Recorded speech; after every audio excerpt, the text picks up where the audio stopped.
Hi, everybody. Welcome, and thank you for joining us here on this episode of the Blockcast. We're live here from the World Ethical Data Forum in Barcelona. I'm here with Ralph Merkle, who just had his 1 hour live broadcast here at the forum. Ralph, thanks so much for joining us. It's my pleasure. Ralph, you covered some really interesting topics during your talk, and I'd love to dig in just for our audience here as well. Could you tell them a little bit more about how you came up with the concepts around the Merkle trees, and how that's evolved since your discovery of them? Well, basically, the Merkle trees, in some sense, that whole line of research developed because I was frustrated in how to get digital signatures cleanly from the knapsack.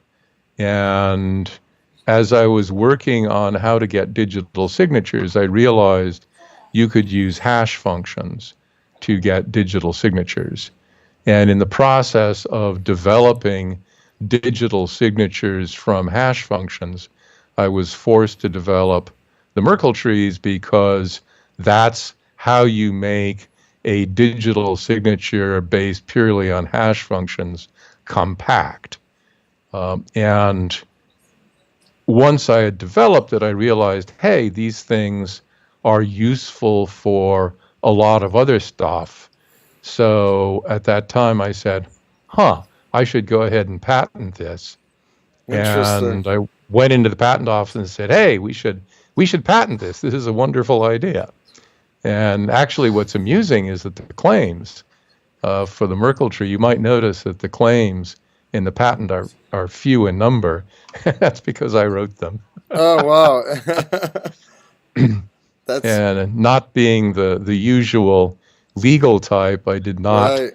Write a long list of exhaustive claims that Claims, covered right. everything under the sun. I just said, you want me to write the claims? Okay. So with a little consultation with the lawyers, I just blasted out some claims. Interesting. Have there been a lot of, maybe you haven't followed this, but have there been a lot of patents, that have kind of cited your original patent that you Yeah, know? well, basically, there were a couple of companies that used the Merkle trees as the basis for some of the things they did later on, because Merkle trees are pretty foundational. I mean, once you realize that you can use this as a hammer, and it's a very powerful hammer, then yeah, other people say, oh, we could use this for other things as well. Yeah, absolutely. And during your talk, you mentioned something around, with the advent of Bitcoin. I mean, how does that play into your original thesis on Merkle trees? Is it just that Bitcoin includes the the cryptocurrency piece, which enables kind of that benefit to key stakeholders? Yeah, well, basically, Merkle trees were one of the components that went into Bitcoin. So there are a couple of ideas that played into Bitcoin, and the hash functions and the Merkle trees were one of them. Okay. Merkle trees were sort of one of the critical enablers. And, I wish I'd, been more aware at the time, but Right. hey, And it is what it is. and when did you first hear about Bitcoin? I mean, was it recently? We're now in It 2018. was several. No, it was years after Bitcoin became popular, and I went back and took a look at it and said, "Oh wow, that's nifty." I And mean, it really is a clean solution. yeah, I mean, definitely. forget the cryptocurrency angle of it. It's a very nice way of dealing with from my perspective at least, it's a very nice way of, how do you update an authentication tree? How do you get a new authentication tree that's updated and has, new information in it? Right. Uh, Yeah. It's an interesting way of how they keep the ledger alive, and distributed in that sense. I mean, do you see things like Bitcoin? Again, I don't know the differences just between like proof of stake and proof of work. Do you have any thoughts on that in terms of the well, hashing that's functions? interesting. I mean, intuitively, you would think that burning huge amounts of computer time for what appears to be no particular purpose would not be inherently necessary. Right. So the thought would be that something other than that should be feasible. And then, once you have that intuition, then of course the problem is cooking up a system that does it in a clean and wonderful way. But I mean, the original Bitcoin system is remarkable for its simplicity and its effectiveness. Right. So anyone who wants to cook up a competitor has got to cook up something that is, I don't know if it has to be equally simple and equally clean, but has to be as compelling Right. in terms of the arguments for it. Now, actually, if you start throwing prediction markets into your system, I don't know if it's as compelling, but it is a way of doing the security. If you've got a built-in prediction market, you can start to do things like saying, well, my prediction market can be used to predict security issues. So if there is a risk of compromise of the system, you would think a prediction market could sniff that out. So you do Right. things like, say, have the prediction market engaged in predicting what components in the system might be compromised. So once you have a functioning system with a prediction market built into it, which is a more complex system, then you could use that prediction market to say this component of the system might be compromised. Or if you have a set of servers, you might use the prediction market to predict which of those servers would be most reliable. And then you could say, let's replace this proof of work with a prediction market that would say these servers are least likely to be compromised, Okay. and those servers are more at risk, and now you're funding the prediction market. Now that still involves subsidy. In other words, to get a prediction market to work effectively, you have to subsidize it. Right. So there's still a parameter of how much do you want to subsidize the prediction market. It's sort of like funding an intelligence agency to go out and sniff around and find out what's going on. Right. But it's a different kind of subsidy, and hopefully it would require less money to put effort into that. So, but that's an interesting alternative, and I don't know what the exact financial trade-off would be. Right. Hopefully it would be more effective, but investigating that as an alternative would require, I think, implementing such a system and seeing what happened. So that's going to be a relatively complex question to investigate. Sure, yeah, absolutely. And all the very interesting stuff in how the technologies are developing. Especially a lot of these technologies are open source, so you got some of the brightest minds working around these technologies all the time. Do you have a specific stance on, smart contract development? I know there's Ethereum, the Hyperledger. Um, there's a lot of questions around, are smart contracts the future? Are they the future of real estate, or the future of banking, of deal making? Um, Currently, they're all for, they've just been used for ICOs, which, there's quite a bad rap in the industry right now. But Hmm. do you have any specific thoughts on smart contracts, and do they pose a major technological advancement in your opinion?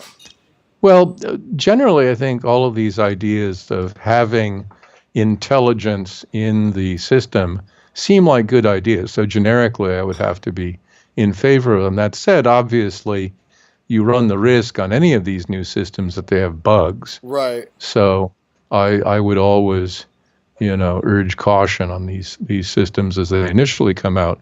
But overall, I would have to be very supportive. Systems like this look like they should be very valuable. They should look like they should make major contributions. And once we've come to understand them and learn, how to best use them, I think they will make a major contribution. So, with the usual cautions that new systems, Sure. we have to understand them. I think they're great. Yeah, you brought up a lot of interesting, your topic around DAO democracies. Very, very interesting. I'm very interested in kind of the decentralized autonomous organizations myself, and how they can kind of further, both in a business sense and a governmental sense, that decision-making process. But I don't know. I don't know if you heard, the first DAO that ever launched was on Ethereum. So it's interesting that you say that. But I Mhm. remember they raised around 200 million, and there was a bug in the code which actually Yeah, ended up forking Ethereum. There's Ethereum and Ethereum Classic now because of it. yeah, And just that one bug in the smart contract that's immutable, so you can't go back and change one it. And bug. yeah, Yeah, one no, I think that's one of the things about these things is you have to be very careful. right, And a single bug. I mean, Bitcoin. Okay, Bitcoin. The ability. How do I put it? Governance in the whole Bitcoin process is an interesting question. I mean, obviously, Bitcoin. The thought originally was that Bitcoin didn't need governance, and obviously that's untrue. right, And I think the evolution of governance in the framework of these DAOs is a concept that people are beginning to understand, and there are a number of issues floating around.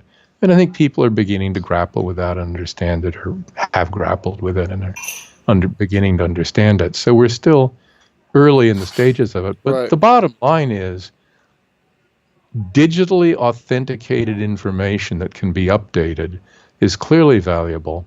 right, And this whole set of concepts allows you to place much greater faith and have much greater reliability in the digital information that's being produced.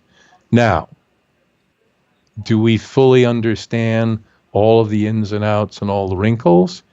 That's hard to say. I mean, in cryptography, you learn to be pretty circumspect right, because cryptographic systems, I mean, historically, we've had systems that looked pretty good and then were broken. right, So, and we've had protocols that looked pretty good and then were broken. right, So, learn to be fairly circumspect. At the same time, however, these systems are bringing great value. right, And as we shake them down further and as we shake out the bugs, the value they can bring increases. And as our confidence in them grows, the value they can bring increases. So I think, the message is, hey, check them out, make sure the bugs have been flushed out of the system. And then once we're pretty confident they can bear the weight that we put on them, move forward. right. Yeah, absolutely. Definitely audit the code, and make sure everything's Yeah. properly tested, QA'd. Um, Yeah. quick question for you as well. I mean, with the advent of quantum computing, and I don't know how far off that is, but does that in a I way, think someone else. does that in a way, is that going to affect, traditional, encryption technologies? I mean, once quantum um, computing comes out, could that break a lot of the encryption technologies that are used today? And how can encryption continue to grow to keep up with the pace of computational power increasing at an exponential rate? well, I'll qualify my answer by saying I haven't been fully keeping up with all the latest in the quantum world, which is pretty weird. But my understanding is that conventional block ciphers will suffer from a square root attack, which is one of the reasons AES has a 256-bit key size Right, rather than 128-bit key size, is specifically to counter attack by a quantum computer. right. So that looks like it's adequate. It looks like block ciphers are fine. And it looks like the hash functions will be fine. You increase the size a little bit and you're And you're okay. okay. Right. Got it. Okay. Uh, on the other hand, the widely used public key systems get flushed down the toilet. Right. And that's the kind of break where you start to get uncomfortable. And Right. that's the kind of break where a lot of folks, including me, are saying, it'd be a good idea to start transitioning To to a quantum resistant system. right. Uh, Absolutely.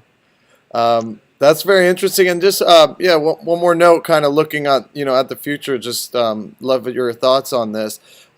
You mentioned the singularity in your presentation, and I know there's a lot of talk about it in the upper echelons of science. Ray Kurzweil at Google talks about the singularity hitting in, I believe, in 2030. He's convinced that seems so soon to me. specifically, but I mean, we didn't have iPhones, what, 10, 12 years ago. Elon Musk compares it to, opening up a genie bottle with a demon inside and not knowing what's going to come out. What's your sentiment there? Is sentient Um, AI on the way? Is the singularity, is it a potential doomsday scenario there, or is it something but with human assistance will be able to be maintained and controlled? well, the singularity is coming. We are going to have a transition to very powerful computers, and those computers will have an intelligence that is greater than human. I think that Ray is saying that human level intelligence is coming in 2030. The Okay. full blown singularity comes a little bit after that, maybe another decade or something. But if you want to get a good idea of the timelines, I think Ray is the best positioned person to talk about that. Ray has this very eccentric concept that you should actually gather data on the rate of progress and plot it on semi-log paper.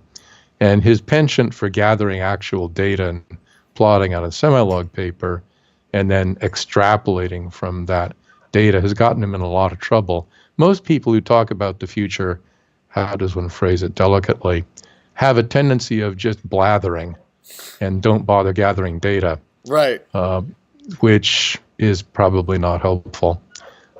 Ray's use of data is, I think, refreshing and actually gives him, I think, more credibility than people who don't use data. Sure. And when you look at the development of or the extrapolations that he's talking about, you really have to take them pretty seriously.